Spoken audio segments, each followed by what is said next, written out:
వదిన మనతో ఉండదని తలుచుకుంటున్న ఈ 10 నిమిషాలు, ఈ 10 నిమిషాలే మనం తట్టుకోలేకపోతున్నాం.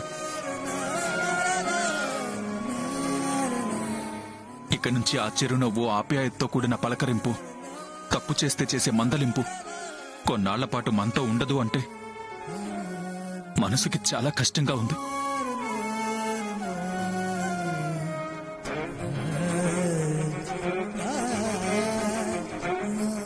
రేపటి నుంచి వదిలేని లోటు ప్రతి చోట మనకు స్పష్టంగా తెలుస్తూనే ఉంటుంది. ఏదైనా సమస్య వస్తే ధైర్యంగా చెప్పుకోవడానికి ఉండదు. ఇంకా చాలండి, ఓ అతి చేయకండి. మీకన్నీ చేయడానికి పెళ్ళాలం మేమున్నాం. ఇన్నాళ్ళు మీ వదిన మమ్మల్ని చెయ్యనివ్వలేదు కాబట్టే సైలెంట్ గా ఉన్నాం. ఇక నుంచి సీతక్కను మరిపించి మీకు పనులన్నీ మేమే చేసి పెడతాం.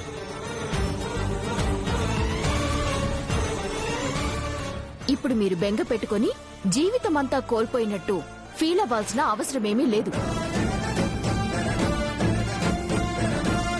ఇప్పటికైనా తల్లిలాంటి మీ వదిన్ని పక్కన పెట్టి భార్యలుగా మేము చేసే సేవల్ని అందుకుంటే బావుంటుంది.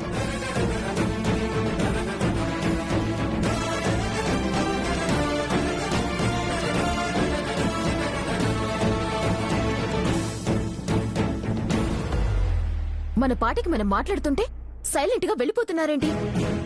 మీతోటి మాట్లాడడం అనవసరమని ఎరికైనట్టుందక్కా.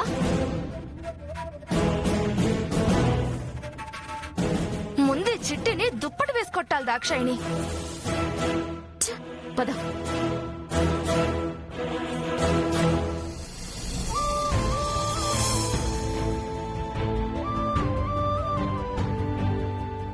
ఏమే రజితక్క, గౌరీ గోపిల పెళ్లి విడాకుల దాకా వెళ్ళిందంటగా? వెళ్ళక ఏమవుతుందే సుజితక్క, పుట్టింట్లో బాగా గారం చేసి పెంచారు. మారం చేసే గుణం వంట పట్టింది. అదే ఆ కాపురానికి మంట పెట్టేదాకా వచ్చుంటుంది. ఆహా,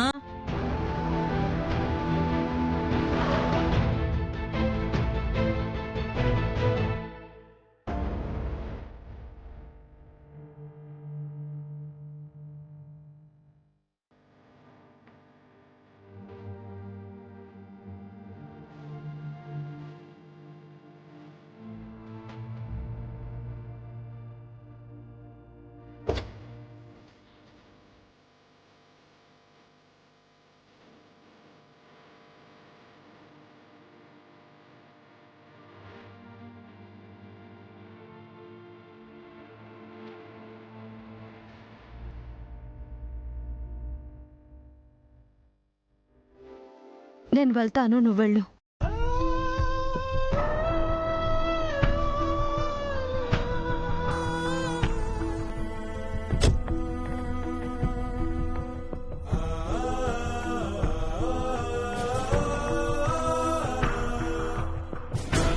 చూడవే రజితక్క, చూస్తున్నా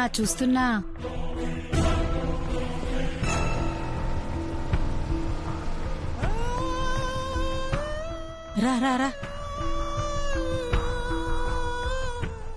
సీతమ్మ, బావున్నావా? చేతిలో లగేజ్ ఉంది గాని పక్కన భర్త లేడేంటి సీత? ఏదైనా తేడా వచ్చిందా?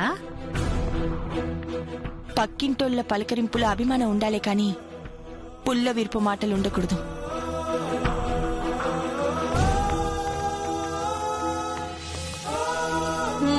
సరే పద.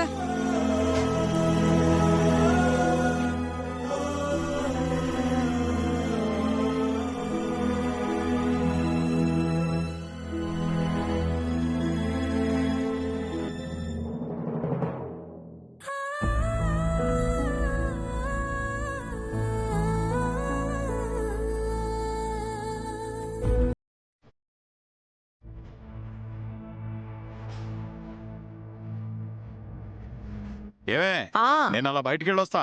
అలాగే. అమ్మా సీత,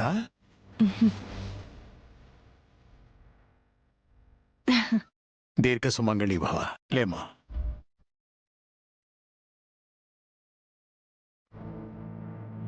ఒక్కదానివే వచ్చావా తల్లి? రామరాజు రాలేదా? లేదు తాతయ్య, ఏదో ముఖ్యమైన పనుందని బయలుదేరి కూడా ఆగిపోయారు.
ఉన్నాను. నువ్వు రాగానే నీ కళ్ళల్లో కన్నీటి చీర చూశాను. ఏమైందమ్మా?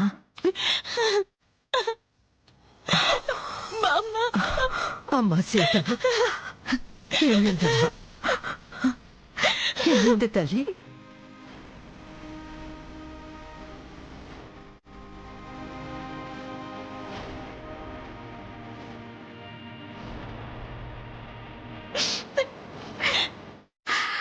ఊరుకో తల్లి, ఊరుకో. ఏడవకమ్మా, ఏడవకు.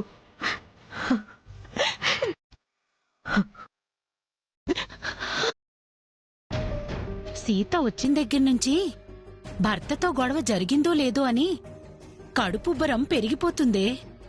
అదేంటో తెలుసుకునేదాకా నాకు ఉబ్బరం తగ్గదు. పద తెలుసుకుందాం. ఉమ్, దేనికైనా తెగించే ఆడపిల్ల గుండె చెరువైందంటే అందుకు కారణం భర్తే అయి ఉండాలి. రామరాజు ఏమన్నా అన్నాడమ్మా?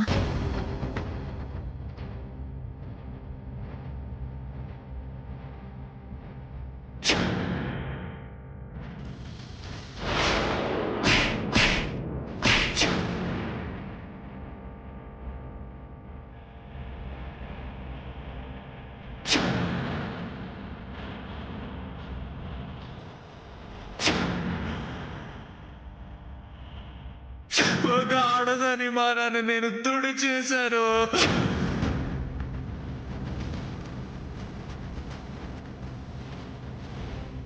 నువ్వు అభాషణ చేయించుకుంటేనే తప్ప నేను ఇక్కడ కానీ ఈ జీవితంలో నీతో కానీ ఉండను.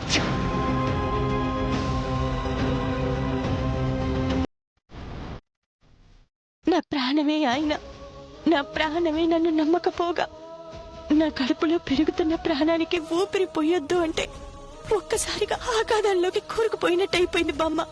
నమ్ముకున్న దేవుడే శాపం పెట్టినట్టుంది.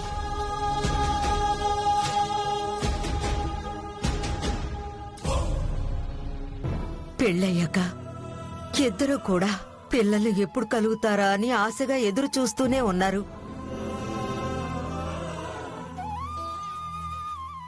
కానీ ఇన్నేళ్లకి నీ కడుపులో బిడ్డ పడితే ఇలా అయిపోయిందేంటి తల్లి?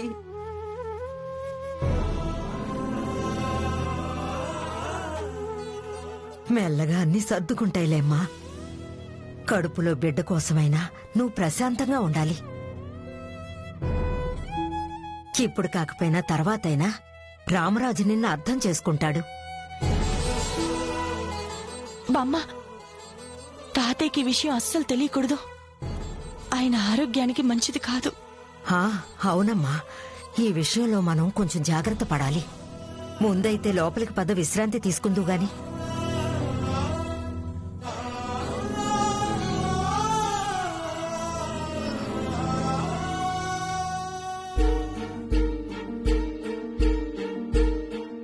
ఇద్దరికీ గొడవైందని అర్థమైందిగా.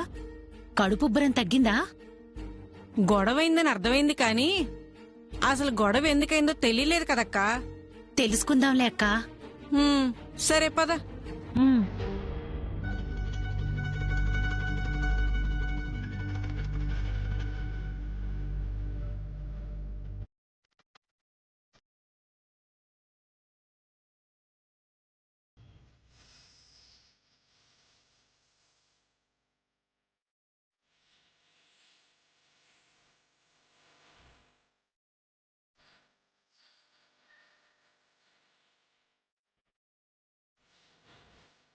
బాబు అయ్యగారి కాళ్ళు పట్టుకుని బతిమేలైనా సరే అమ్మగారిని వెనక్కి తెచ్చేద్దాం. నువ్వు కూడా మొదలు పెట్టావా మారుతి? అసలేంటి మీ ఓవర్ యాక్షన్?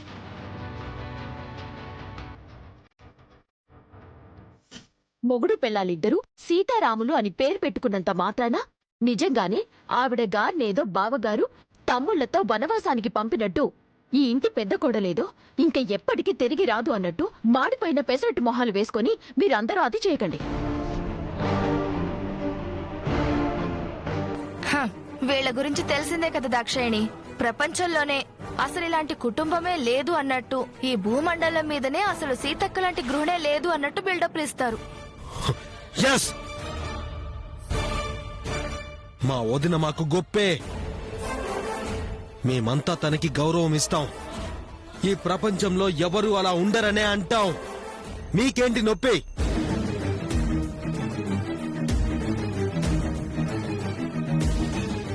చూడండి, మీకు ఇష్టం లేకపోతే మీరు సైలెంట్ గా ఉండండి.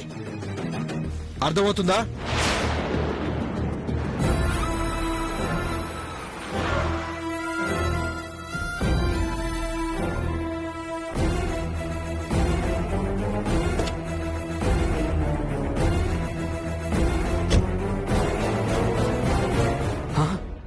అన్నయ్య వచ్చాడు.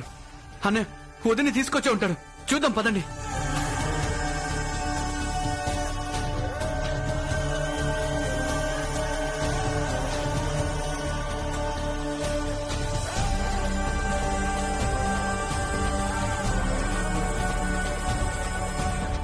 అన్నయ్య అన్నయ్య ఒక్కడే వచ్చావా? వదిన రాలేదా?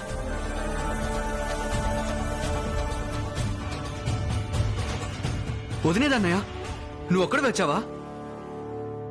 రాదు.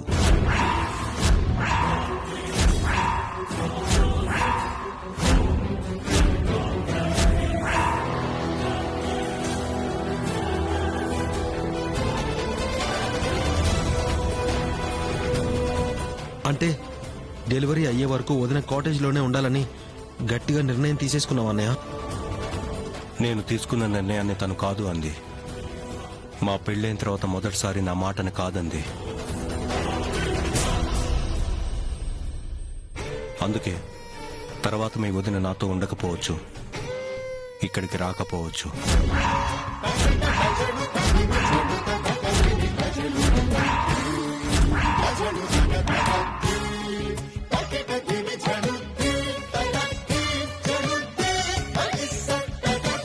అదే మాట అన్నయ్య. తొందరపడి వదిన నీ మాట కాదంటే నువ్వు వదిన్నే కాదనుకుంటావా? తను గర్భవతి. ఈ టైంలో నువ్వు ఇలా అంటాం కరెక్ట్ కాదన్నయ్య. ఏది కరెక్టో ఏది తప్పో నాకే చెప్తున్నావా శంకర్? అన్నయ్య అన్నయ్య నేనేమి ఎదిరించట్లేదన్నయ్య. వదిన విషయంలో ఆవేశపడొద్దు అంటున్నావు. అసలు ఏమైందో చెప్తే మేమెళ్ళి వదినతో మాట్లాడతాం అన్నయ్య. ఎవ్వరూ ఎవరితో మాట్లాడాల్సిన అవసరం లేదు.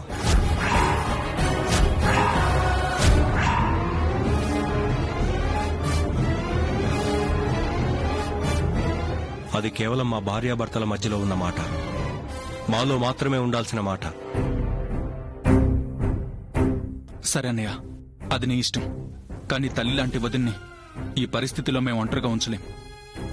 నువ్వు తనకి తోడుగా ఉండకపోతే మేము ముగ్గురం వెళ్ళుంటామన్నయ్య. మరి మాగతేంటి? ఎవరూ ఎక్కడికి వెళ్లాల్సిన అవసరం లేదు. అవసరమైతే నేనే ఇంటి నుంచి వెళ్ళిపోతాను. మీ వదిన దగ్గరికి మాత్రం కాదు, వేరే ఎక్కడికైనా. మీరు మాత్రం ఇక్కడే మీ భార్యలతోనే ఉండాలి. మీరలా వెళ్ళిపోతే ఎలా బావగారు? మీ వైపు నుంచి ఖచ్చితంగా ఏ తప్పు ఉండదు. ఎవరైనా సరే ఆవేశంలో నిర్ణయాలు తీసుకోవడం మంచిది కాదు. కొన్నాళ్ళు ఆగితే వాటికవే సర్దుకుంటాయి. మీరు లోపలికి రండి బావగారు. మాకు నచ్చలేదు అన్నయ్య. నువ్వు ఇలా నిర్ణయం తీసుకోవడం మాకు నచ్చలేదు.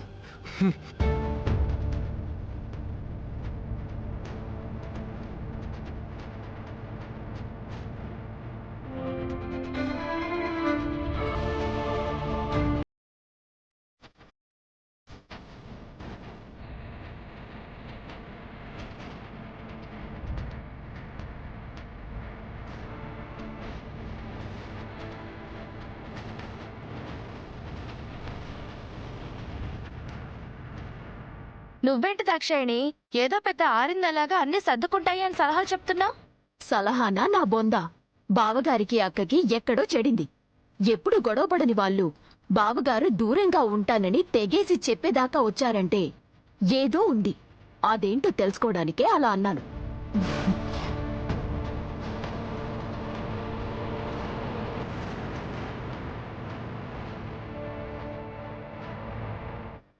ఎన్నో తేడా కొడుతుంది.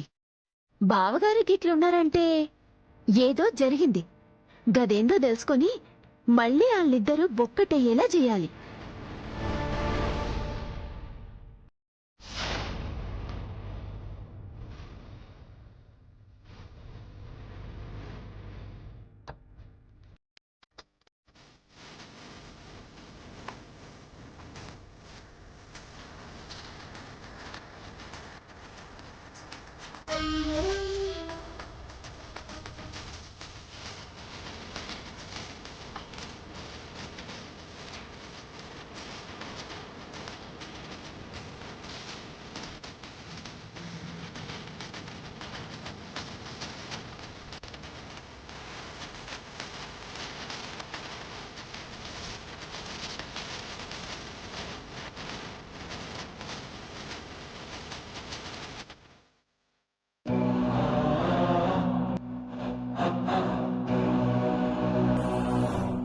నమస్కారం సిద్ధాంతి గారు.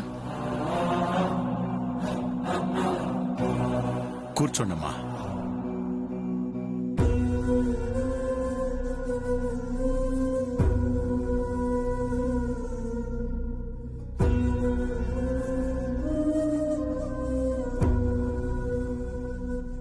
ఎలాంటి కష్టాన్నైనా సమయస్ఫూర్తితో పరిష్కరించే సీత కళ్ళల్లో కన్నీటి పొర ఉంది అంటే, ఆ స్వరం గద్గదంగా మారింది అంటే వచ్చిన కష్టం ముడిపడిన బంధానికి సంబంధించిందే అయ్యుంటుంది.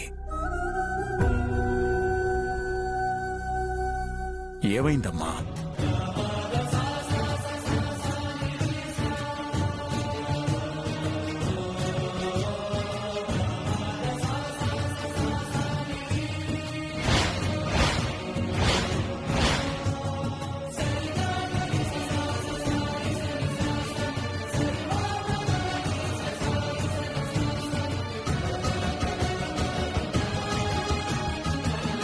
స్వచ్ఛమైన కొబ్బరి నీళ్లు కూడా కల్తీ అవుతున్న కలికాలం.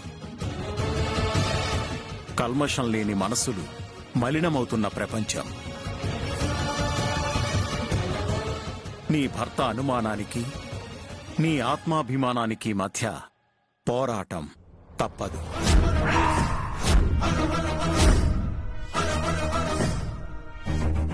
స్వామి,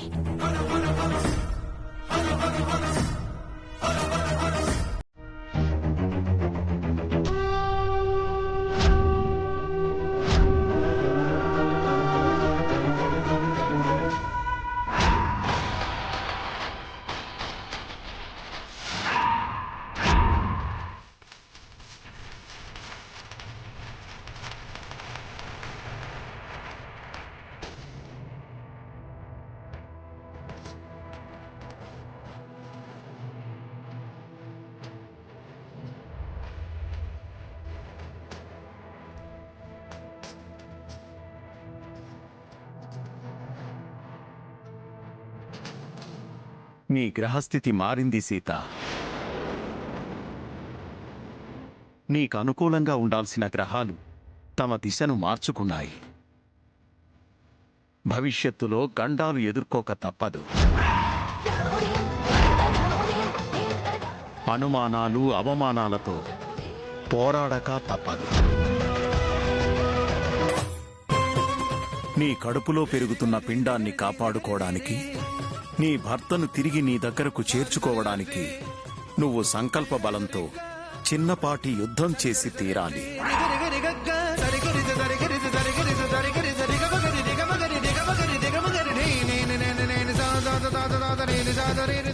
వీటన్నిటి నుంచి బయటపడటానికి ఏ మార్గమూ లేదా స్వామి? నువ్వు సముద్రం మధ్యలో ఉన్న దీవిలో ఇరుక్కున్నావు.